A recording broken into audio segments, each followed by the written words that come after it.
Has this light switch always been here? I should really pay more attention to where I live. I just found out there's a bathroom over there. I was shitting outside the entire time. Let's try it out. Access denied.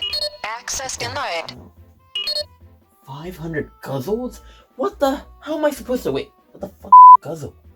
That better not be a furry euphemism. Well, I don't know. I didn't even want to go in there, okay? I'll just leave and Why'd my credit card just pop up in my hand? Microtransactions have been a staple in the gaming industry over the last few years, and there's no sign of them slowing down. They're everywhere, from mobile games to AAA titles and even my VPN. Bro, why do I need to pay extra to watch hentai unmonitored? Well, the gaming community generally looks down on microtransactions, as I do myself at times. There are plenty of good uses of microtransactions, but most of the time it's just a developer trying to leech off the money your grandma gave you. Like you really just spent your family's inheritance on the ninja skin in Fortnite, also known as Fighter 1 in the Smash Bros. Fighter Pass 2. So the main culprit in the microtransaction controversies are loot boxes. They are the absolute biggest scam in the history of gaming, since someone thought they could charge $6,000 for Train Simulator 2017 and all the DLC. $6,000 for trains, my G. Okay, there's nothing a good hit with the hammer can't solve. I learned that from my time at the daycare.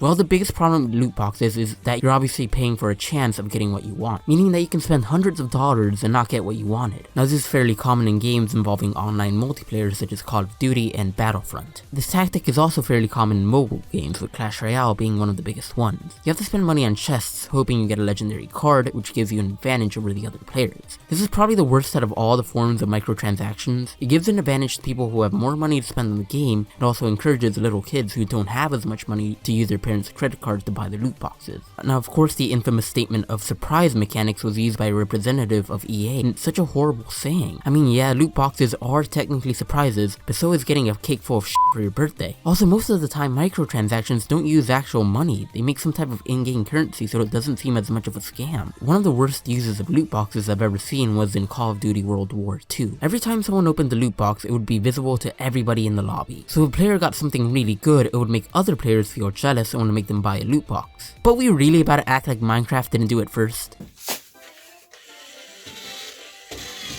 God, nothing I try works. But I do have a backup plan though. I got a text from some guy who says he gives away free Guzzle gift cards, and he even sent me a link to them. And it came with a free iPhone? This is so lucky.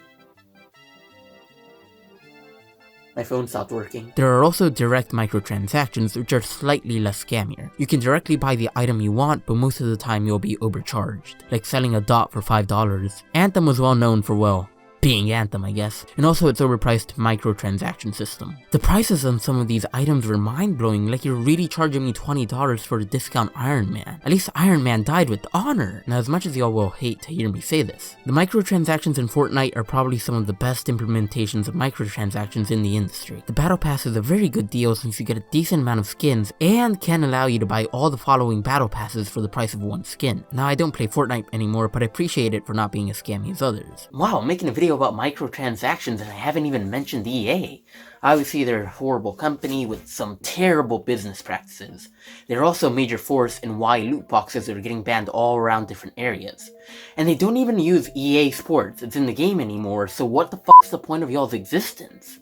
Now, another big use of microtransactions is DLC. Now, DLC has been around for a while, and it usually isn't released until a few months after the game is released. Now, most of the time I enjoy DLC since it gives new content to games that I might find very enjoyable. But Day 1 DLC, on the other hand, why would any company feel the need to hold back part of the game behind a paywall? Oh yeah, money, that's kinda important. I get season passes since the content usually is released a few months later, but DLC that hides story content behind the paywall is infuriating. There are so many games out there that have started adopting this tactic and it's only getting worse. And most of the time, if it's not story DLC, there will be in-game currency made for the game. I already paid $60 for your game, there should be nothing else for me to buy. Kind of like in Bioshock 2 where the DLC was already on the disc and you were basically paying for entry into the other DLC. Oh wait, wait, it's half off if you pre-order, I'm not getting robbed. Well, there hasn't been any major strides in the microtransaction problem. I don't really think it's gonna get any better, and we should probably expect this trend to become even more popular in the future with even worse implementations. There's nothing we can really do about it since most companies won't listen to their fan base and will continue to try to make more money. I guess what you can do now is just not let yourself get fooled and lose money to mobile games. God, the Vietnam flashbacks from Clash Royale are coming back. There's nothing more to really say about this topic that hasn't been said already. DLC should stick to the only good form of purchase within an already full-priced game.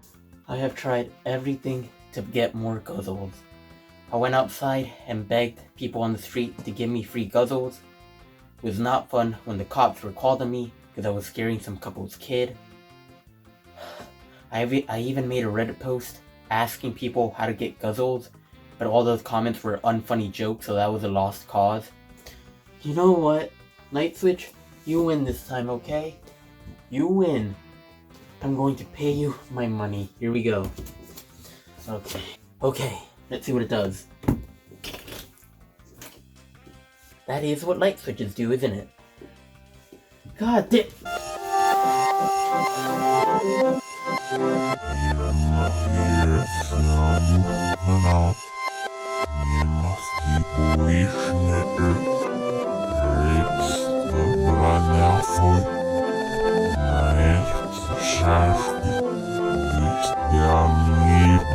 Now that is extra story content. I'm so glad I paid for that.